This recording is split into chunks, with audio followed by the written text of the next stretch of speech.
Aloha, and thanks for listening to the Why Hypnosis podcast, promoting quality hypnosis and NLP education on the islands of Hawaii, where I interview the top hypnotists, hypnotherapists, and NLP practitioners in the world so that you can learn their secrets to create positive changes in your life and the lives of others.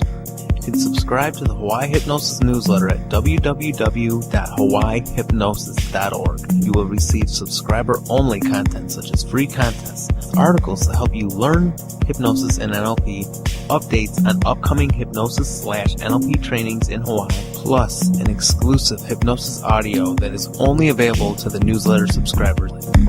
Thanks for listening.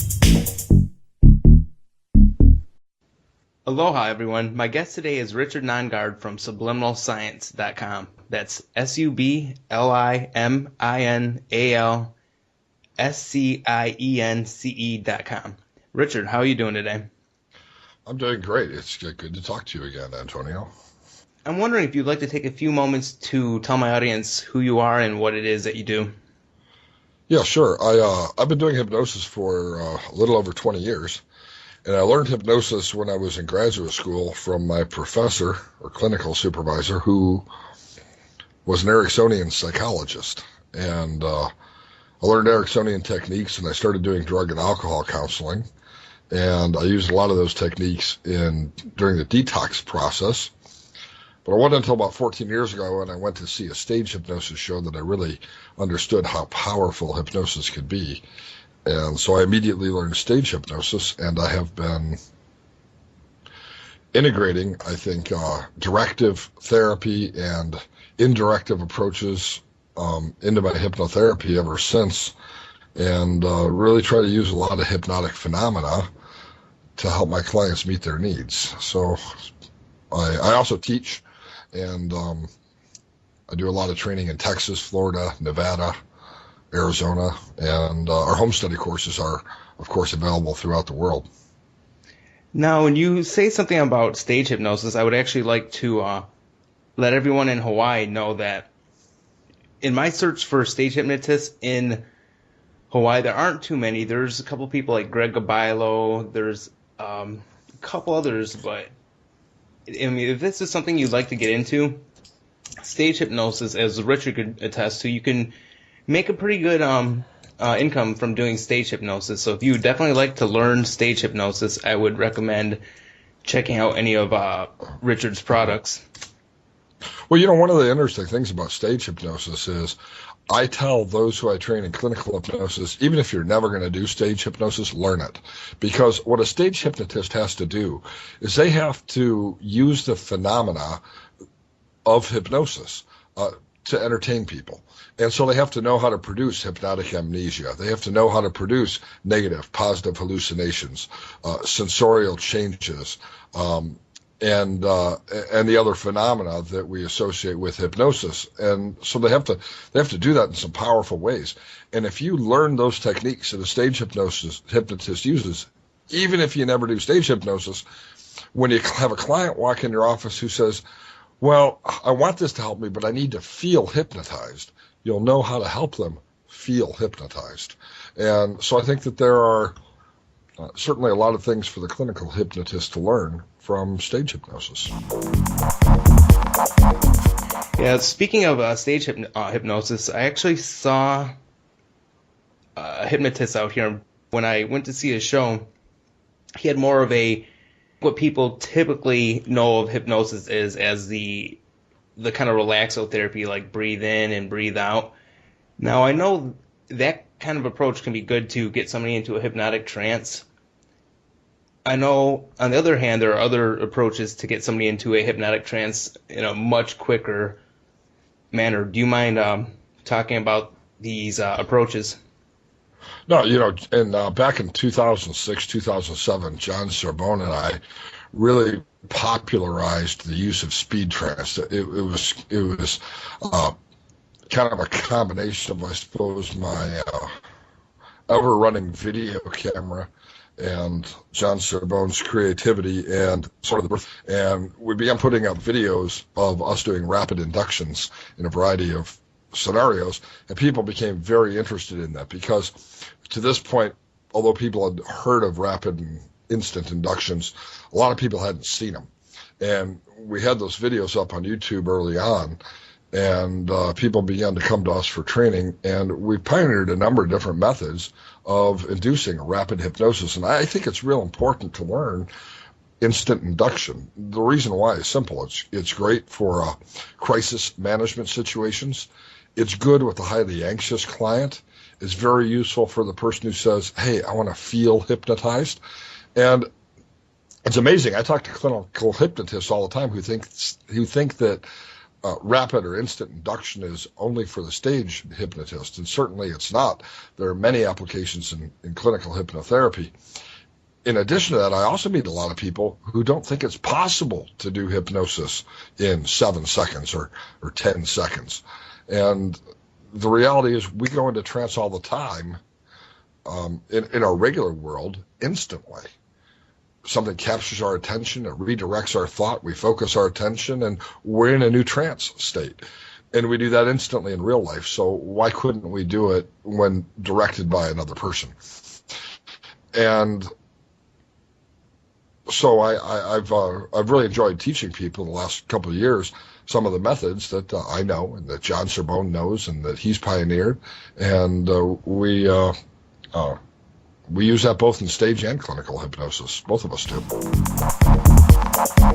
I was going to ask you how rapid and instant inductions can be a benefit to the hypnotist. I'm pretty sure you covered that. Do you have any additional Well, I ideas? think one of the other chief benefits is simply helping people to understand what hypnosis is all about. You see, when I go out, for example, if I go out with my teenagers and we go out for dinner, okay, the waitress will come by the table and say, hi, table, what would you guys like to drink?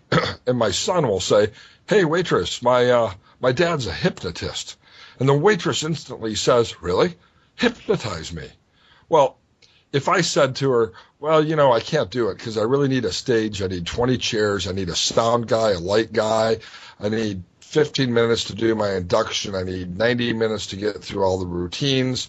So I can't demonstrate it to you. She's going to walk away and say, huh? Or if I said to her, you know, I'd love to hypnotize you, but I don't have my headphones and we're not in my office and it's not a quiet place. And so I can't hypnotize you here, but let me give you some cards. And if you have any friends who want to lose weight or quit smoking or manage their pain, have them call me and I'll hypnotize them. We don't help a person to understand hypnosis when we do that.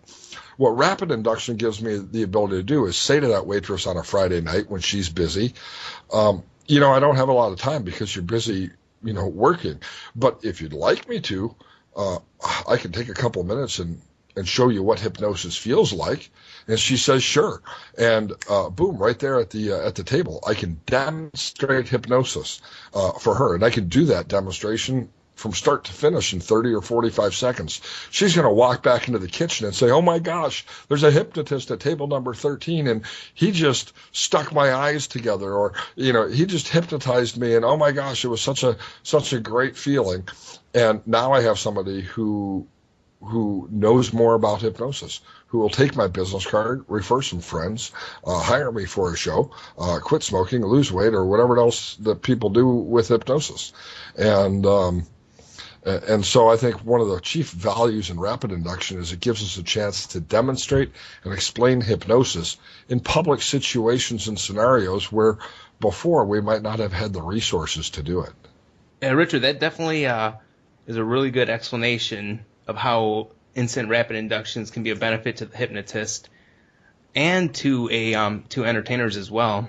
In regards to entertainers, for anybody that is living in Hawaii, so if you are an entertainer or if you're in the hospitality industry, if you can hypnotize a tourist to have a wonderful vacation, give them suggestions to have the best vacation in their life, when they leave, they're going to spread that word, and your name and maybe even the business you work for, if it's a restaurant or hotel, will more than likely get better referrals. There are lots of practical business applications for hypnotic methods and hypnotic techniques. That's probably one of them. Now, I personally know, I've done rapid inductions just on, I think it was a couple family members. I've done the handshake interrupt. I tried doing one, and I think it was, the spinning hands routine. But for me, Right.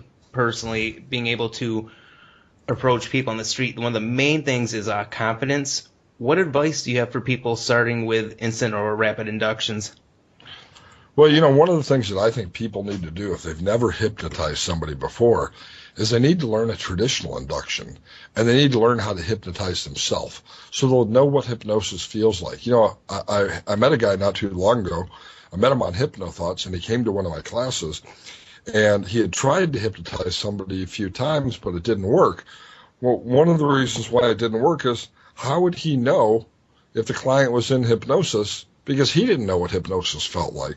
So the first thing was for him to experience hypnosis. And I think the easiest way to experience hypnosis the first time is often with CDs, YouTube videos. I have one that has almost 1 million hits on it right now, taking people through the basic process of hypnosis. And when people learn what hypnosis feels like, then they can move on to passing that experience along to others.